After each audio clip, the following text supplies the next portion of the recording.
You paid the bill before it was due.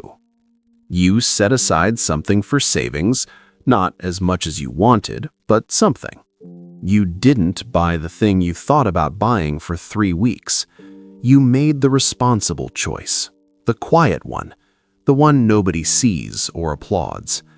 And then you felt tight. Not broke, not desperate, just tight. Like something is always just slightly out of reach. You have money, you have income, and yet there is this low hum of financial anxiety that never quite goes away, even when the account balance says you should feel fine. And here's the contradiction that should bother you more than it does. You are more afraid of spending your own money than you are of owing someone else's. The months you carried debt were manageable.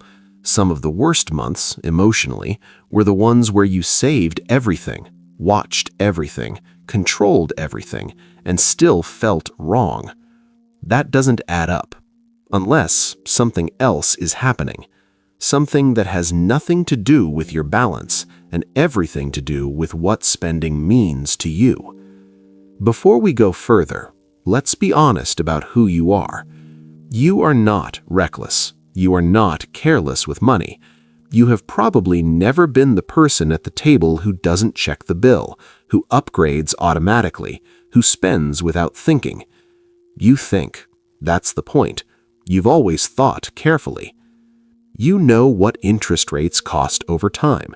You know the difference between a want and a need, and you apply that knowledge, sometimes to the point of exhaustion. You've read things, listened to things, made spreadsheets, or at least considered making spreadsheets. You take this seriously. And you've done well by most measures. Not perfect, but responsible. The kind of person other people might describe as good with money, even though you're not entirely sure you feel that way from the inside. That gap between how you're perceived and how you actually feel is important. It's the first signal that something subtle is happening. Because people who are truly reckless with money don't worry about it the way you do. They don't sit with that low-grade awareness. They don't feel the tightness. You feel it, and that matters. It means you're paying attention. It means you care. But caring deeply and thinking carefully doesn't always protect us from patterns. Sometimes, and this is the strange part, it actually makes certain patterns stronger. That's not a criticism. It's just what's true, and it's worth understanding. Here's actually what's happening. For many responsible, conscientious adults, the act of spending money, not going into debt, not making bad investments, just spending, has become psychologically loaded in a way that debt hasn't. Debt is a number. It's a line on a statement. It arrives, it gets managed, it gets paid down. It's outside of you. But spending feels like a choice, and choices feel like character. When you spend money voluntarily on something for yourself, something that isn't clearly necessary, something that isn't an emergency or an obligation, a part of your brain doesn't just register a transaction, it registers a judgment. It asks, was this the right thing to do? And because you're thoughtful, because you care about doing the right thing, that question carries weight. It lingers. It turns into a quiet review of the decision again and again, sometimes for days. Debt doesn't do that. Debt is often framed, even in our own minds, as something that happened to us, a necessity, an emergency, a gap that had to be filled. We manage it. We don't judge ourselves for having it the same way. But a $200 purchase on something you wanted, that can produce guilt that a $4,000 balance on a credit card somehow doesn't. This isn't logic, but it isn't random either. It's the result of a very specific psychological pattern, one that takes root in people who are responsible, who are rule-following, who internalized early that spending on yourself is a moral risk. And the more intelligent you are, the better you become at constructing reasons why any given purchase wasn't quite justified, which makes the guilt more frequent, not less. The mechanism at work here is something psychologists call anticipated regret. But in this context, it operates differently than you might expect. Normally, we think of regret as something we feel after a decision. You buy something, it doesn't work out, you feel regret. That's normal, that's learning. But anticipated regret is what happens before you decide. It's the simulation your brain runs, imagining the regret you would feel if this purchase turned out to be a mistake. And for certain people, in certain emotional states, that simulation is so vivid, so convincing, that the brain treats it as real. Your brain doesn't fully distinguish between imagining an outcome and experiencing it. So, when you imagine regretting a purchase, you feel a version of that regret right now, in this moment, before anything has happened. And regret feels like a warning, a signal to stop. So you stop, or you hesitate, or you spend, but immediately begin constructing the argument against yourself, I probably shouldn't have done that, which produces a kind of low-grade distress that follows the purchase around. Here's the loop in plain terms. You consider spending money on something, your brain immediately fast-forwards to a version of the future where that turned out to be the wrong call. You feel the discomfort of that imagined future. That discomfort registers as danger. You either avoid the purchase or you make it and carry the weight of it anyway. The purchase itself almost doesn't matter. What matters is the simulation. And the simulation gets stronger with each repetition. Every time you avoid spending and feel temporary relief, your brain learns spending was dangerous, avoiding it felt safe. Every time you spend and feel that quiet guilt, your brain logs it. See, I told you. Over time, the act of spending on yourself, not debt, not obligations, but genuine discretionary spending on your own life, becomes associated with threat. Not consciously, not in a way you could point to and explain, but functionally, emotionally, in the way your body responds before your thoughts catch up. And because this pattern lives inside someone who identifies as responsible, who has built part of their self-image on being careful, it becomes almost impossible to question. Challenging the pattern feels like challenging who you are. And because you're smart, you've gotten very good at rationalizing it. You call it being careful, being responsible, being realistic. And those aren't wrong words, they're just covering something else. The something else is fear, a very specific fear. That spending on yourself is a form of exposure, that it makes you vulnerable to judgment, your own most of all. The hard part about this pattern is that it never announces itself. It doesn't arrive as a crisis or a breakdown. It shows up in the small, ordinary moments, the ones you move through quickly and rarely examine afterwards. It looks like this. You need a new laptop.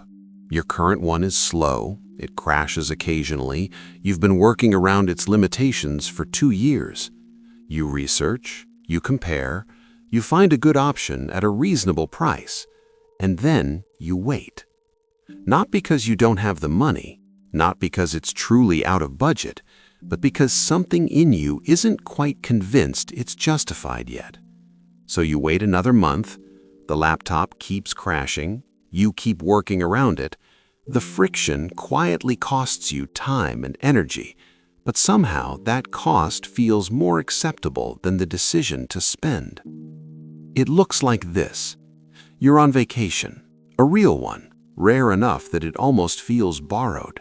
And you're at dinner, and you're looking at the menu, and you order what feels appropriate, not what you actually want, because the thing you actually want costs $18 more, and something in you says, that's not necessary. You eat the meal, it's fine, but for the rest of the evening there's a faint awareness that you were managing yourself at dinner, On vacation, which was supposed to be different. It looks like this: a home repair you've been putting off for 8 months, not because it's unaffordable, not because it isn't genuinely needed, but because hiring someone feels like an admission that you can't handle it yourself, that you're spending when you should be managing, that this particular check is somehow harder to write than the ones that come due automatically. The automatic ones are easy. The ones you choose are hard.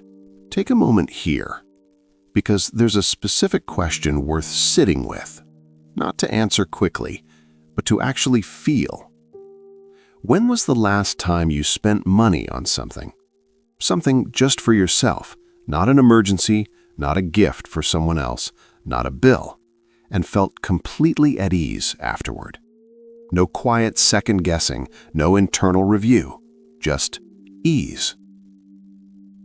For some people watching this, that's a hard question to answer. Not because it's never happened, but because it's been long enough that you have to think. That gap between spending and ease is the whole thing.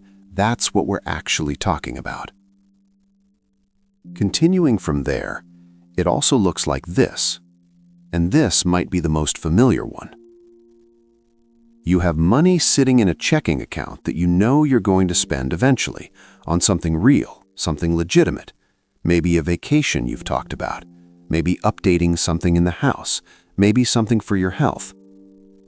But it sits, weeks go by, and while it sits, you feel responsible, virtuous almost, like having it there, unspent, is proof of something good about you. And then you spend it on the actual thing you'd planned, and you feel a small loss, not of the money, but of the feeling you had when it was sitting there. Unspent money felt safer than spent money, even when the spending was exactly right. That feeling, that's not budgeting, that's not financial responsibility. That's something older and more personal than either of those things.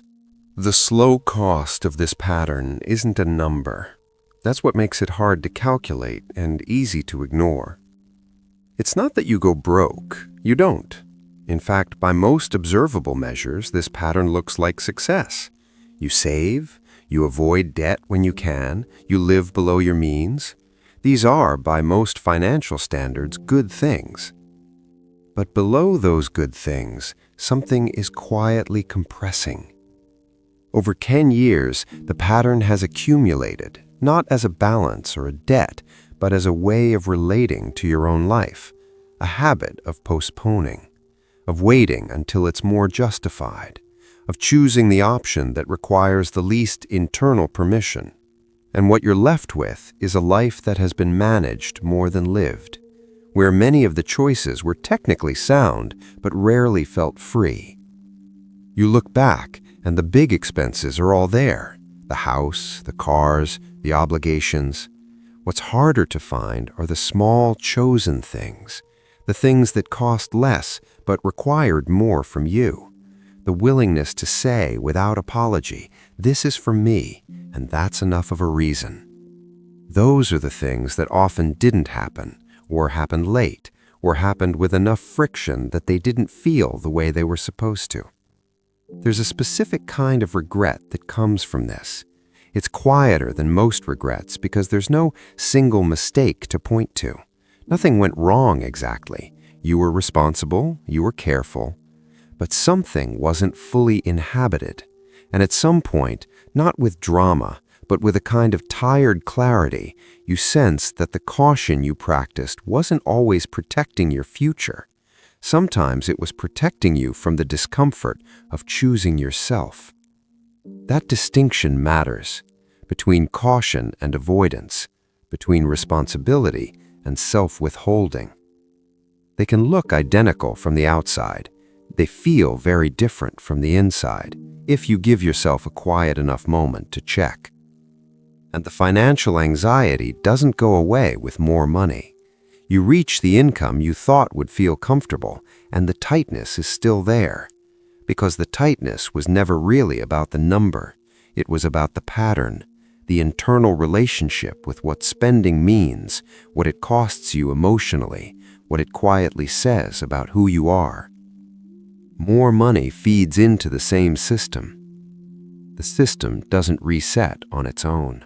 There are some questions here worth sitting with. Not to answer out loud, not to fix anything, just to notice.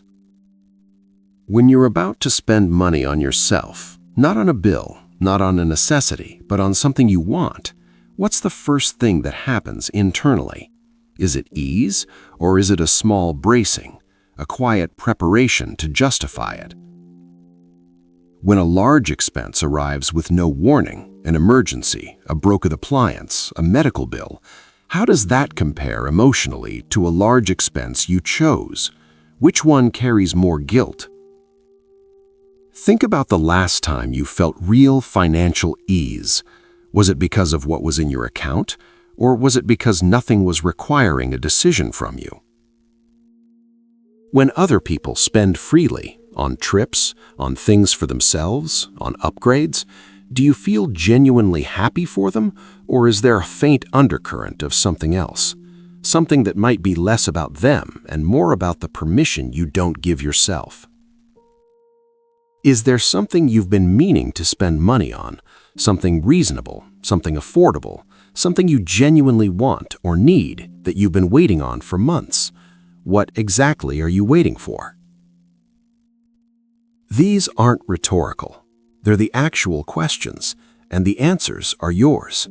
What you notice when you sit with them says more about what's actually happening than any budget or balance ever could. Here's what's worth understanding about a pattern like this. It doesn't require fixing before it can be seen. In fact, trying to fix it before you've really seen it clearly is often what keeps it in place. Because the fix becomes another form of management, another way of handling the thing rather than understanding it. What changes first, when anything changes, is recognition, the ability to watch the pattern as it happens in real time, to notice the simulation starting, to see the anticipated regret moving in before a decision is made, and to name it. There it is.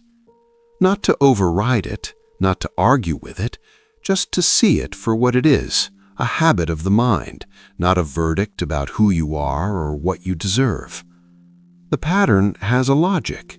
It developed for reasons. It protected something at some point, probably early, probably in circumstances where caution really was the right response. But it hasn't been updated. It runs the same code in contexts where it no longer applies. And the moment you can observe it, the moment you catch yourself in the simulation, in the bracing, in the quiet guilt that follows a reasonable purchase, something shifts slightly. Not dramatically, not permanently, not at all at once, but a small amount of distance opens up between you and the pattern. And that distance, even when it's narrow, changes the texture of the experience. You're no longer inside the feeling, unable to see it. You're watching it, naming it, which is a completely different position. That's not nothing. That's actually where everything starts. The thing you've been afraid of spending, it was never really money. It was permission. The permission to decide that something is worth it simply because you want it, without a better reason, without a longer justification, without first checking whether it clears whatever invisible standard you set for yourself a long time ago. You've been responsible. You've managed well. You've done the careful thing again and again, often without credit and without complaint. And somewhere in all of that, the act of choosing yourself, simply, freely, without guilt, became the hardest financial decision to make. That's worth knowing. Not to change it immediately, not to spend differently tomorrow, just to know it. If anything in this resonated, if a specific moment came to mind, a purchase you avoided, a version of the simulation you recognized, it might be worth leaving that in the comments, not for advice, just to name it somewhere outside your own head. Sometimes that's the first thing.